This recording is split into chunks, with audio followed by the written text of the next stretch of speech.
Okay, YouTube. Last one. And then bedtime. Cause goddamn. I'm just so tired. But hey, I'm going to try my best to. I hope it's a short one, but if it's a long one, I will try my best to power through. And I hope you guys the support. Leave a little like and subscribe.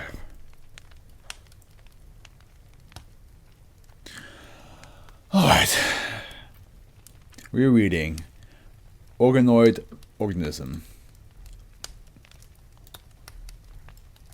That's doable. I can read that. I can read that without having to worry about length and energy. Alright. Euclid. All instances of SCP-1429 are stored at Value Site 66 in Facility A 1429. Three instances are to be kept in individual labeled vials in Biocontainment Locker 1429.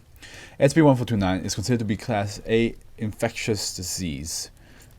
In the case of a broken container, I think I can also take my bubblegum out now.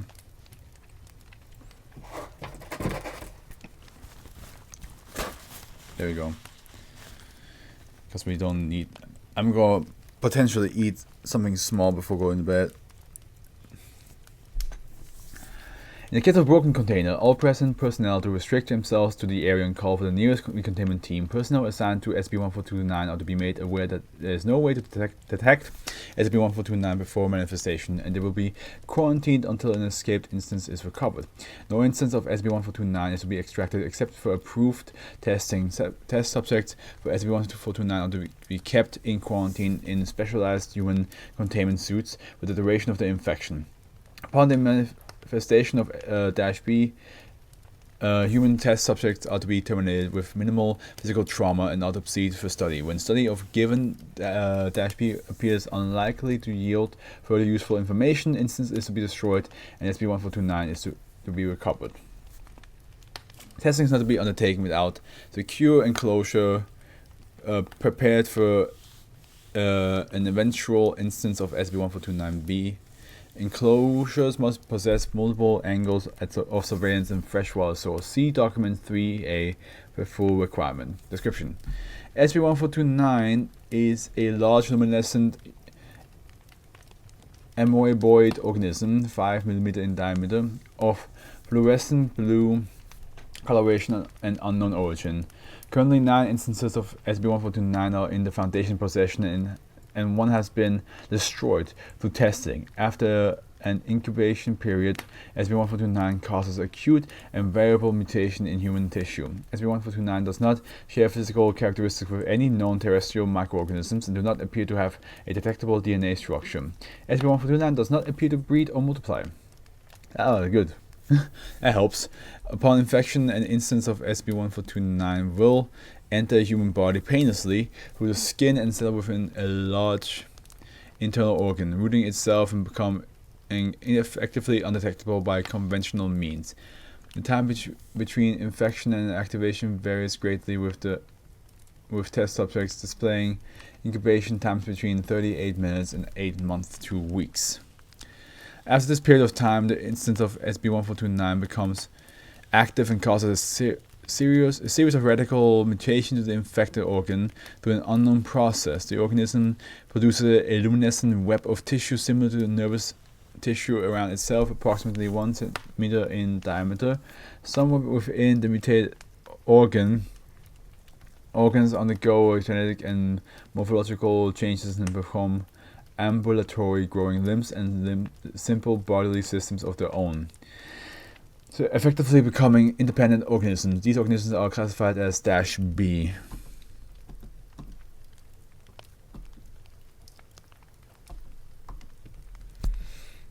SCP-1429 will remain lodged within -B until the latter's death, after which they will remain for a short period of time before escaping. Instances are capable of repeatedly infecting new hosts if given the opportunity.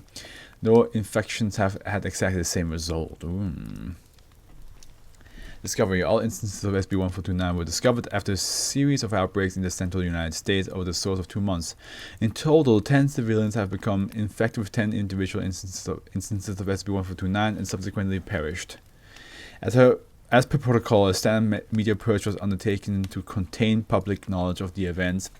Additionally, the remains of civilians victims were retrieved and replaced with false bodies, live and deceased, while instances of -B were extracted and put in containment for study. During dissection, an instance of SB1429 was recovered from each recovered instance of -B. Research into the victims' personal histories revealed a shared skydiving trip approximately 22 days before the first death. See, this is why I don't do skydiving. might get an anomalous disease.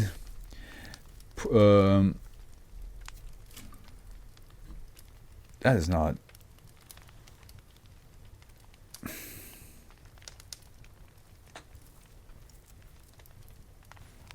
Well, there was some probably a long ass hair stuck to my beard. God damn, that felt weird.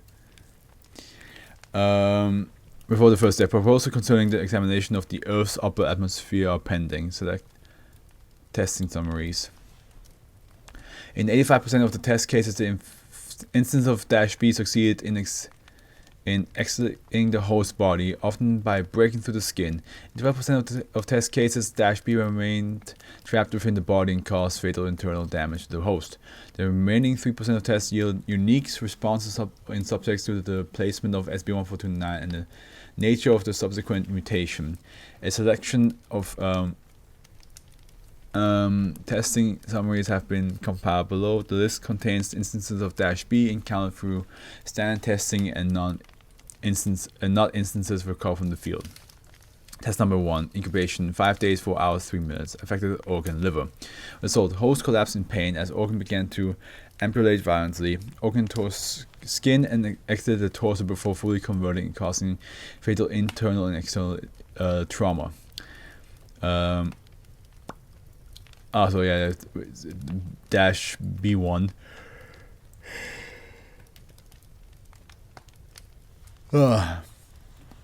Manifested 10 boneless legs of equal length and simple gut with a beaked mouth replacing the hepatic vein. Instance is capable of herbivorous aquatic life in the freshwater environment. Number 2, 19 days, 19 hours, 42 minutes.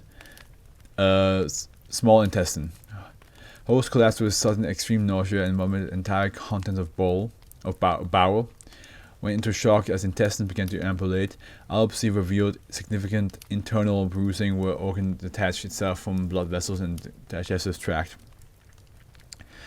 B2 escaped through the host's mouth after its death by cardiac arrest. Upon expulsion, instance had grown several dozen pairs of muscular lobbed fins along its sides, as well as a toothed circular mouth on the front, and later developed simple eyes and antennae along its back.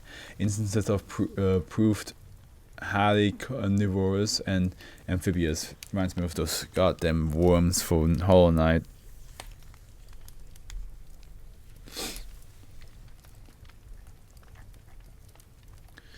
Number 4, 8 days, 1 hour, 7 minutes.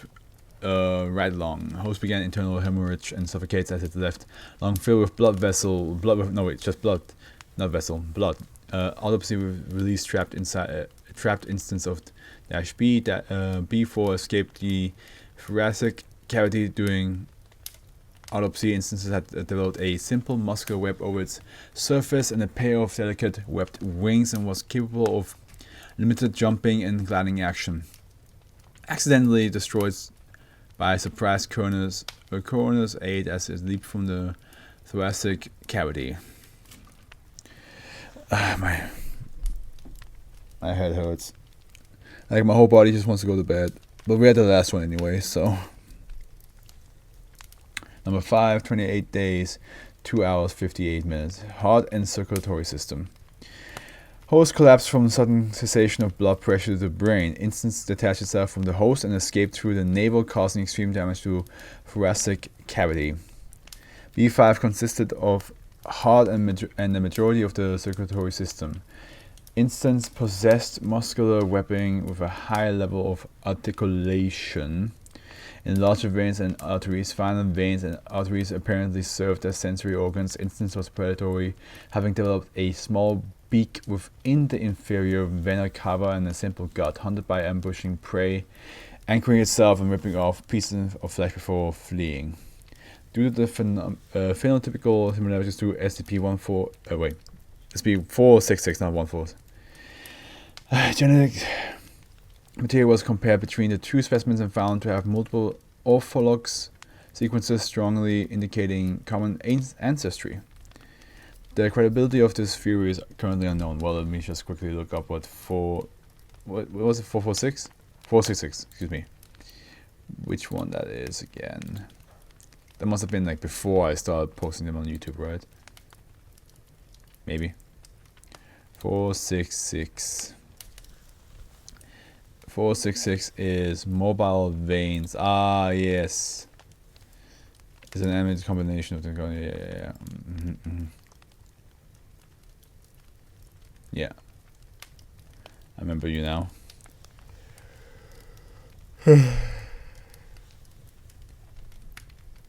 Oh, 22 hours, 37 minutes, tongue. Host began producing inarticulate vocalization and attempted to bite tongue off as -B began to ambulate. Host was sedated to foster the remainder of conversion, died of hemorrhage caused by -B7 detaching itself. Damage inflicted by host prevented the anterior half of B7 from completing conversion. Instance possessed 4 pairs of boneless and muscular limbs and another mutation. 82 days, 7 hours, stomach. Host complained of unusual intense stomach ache before vomiting blood, expiring from blood loss soon after. God, that much blood? You lost that much blood for just vomiting it all out? Jesus. B8 escaped through the host's mouth. Yeah, of course it did. How else would it do it? It's vomit. Instance developed several segmented muscular arms and a complex mandible complete with teeth. Instance is carnivorous and retained for study. See attached photo. Is this my son? 11. 15 days, 6 hours, 11 minutes. Left eye. Host complained of sudden blindness and pain around her eye. Within 4 minutes, ocular muscles and within 4 minutes, ocular muscles had dislodged from the face, and the instance of -B escaped the skull. Event proved non-fatal to host. These are all just freaky little like cretins. B11 possessed 3 jointed limbs which had erupted from its posterior. Instances dried out in 48 hours and perished with assistance. And the last one, 13 minutes, 6 days. Oh, 13 months, 6 days, 11 minutes. Nervous system. Host complained of hallucination, both auditory and visual, and phantom pain in non-existent extremities. Was unable to clearly articulate the content of hallucination. Data redacted. Instance required outside assistance to escape the host. And we did it. I am about to faint.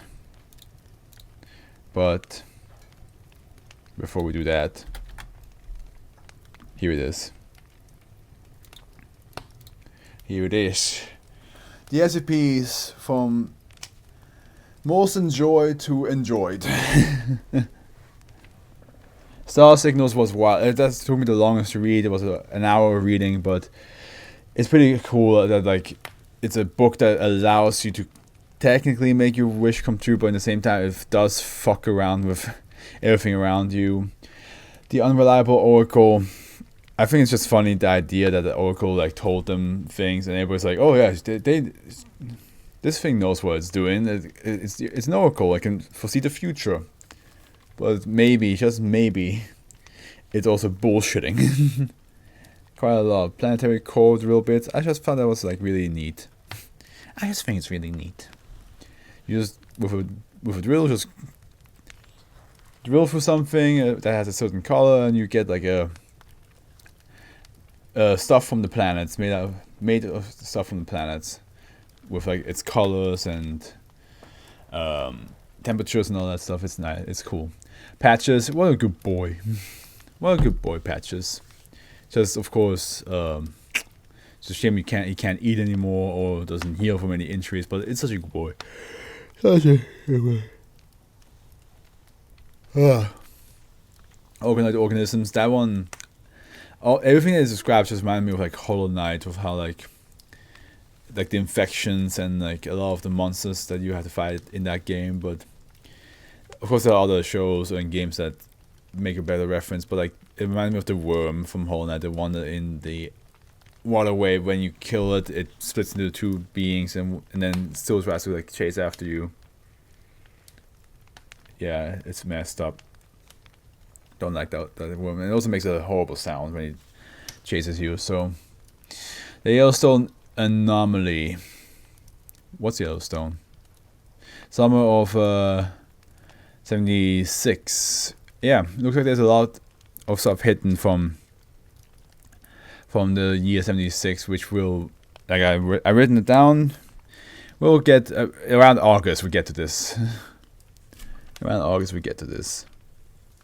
Tartary eggs. I think it's pretty cool that, like, you know, the egg it doesn't always like, it's not always like a little baby chick or baby duckling or anything like that. It could be literally anything. You don't know. I'm still confused where the hell they got all those eggs from though. Shinru, will be honest, I was too tired to like fully pay attention to what happened, and same with Extinguishing Stellar. Yeah, so that I'm sorry. I didn't. At the end there, I definitely kind of crumbled. And speaking of end, it is the end for today's reading. I'm gonna get a quick snack, brush my teeth, put my PJs on, and just knock myself out. Cause I need to run tomorrow morning, and I haven't slept enough from yesterday night. So I wish you all good morning, afternoon, evening. I hope you enjoyed this SCP reading. Join me in my stream next weekend on Saturday and Sunday if you want.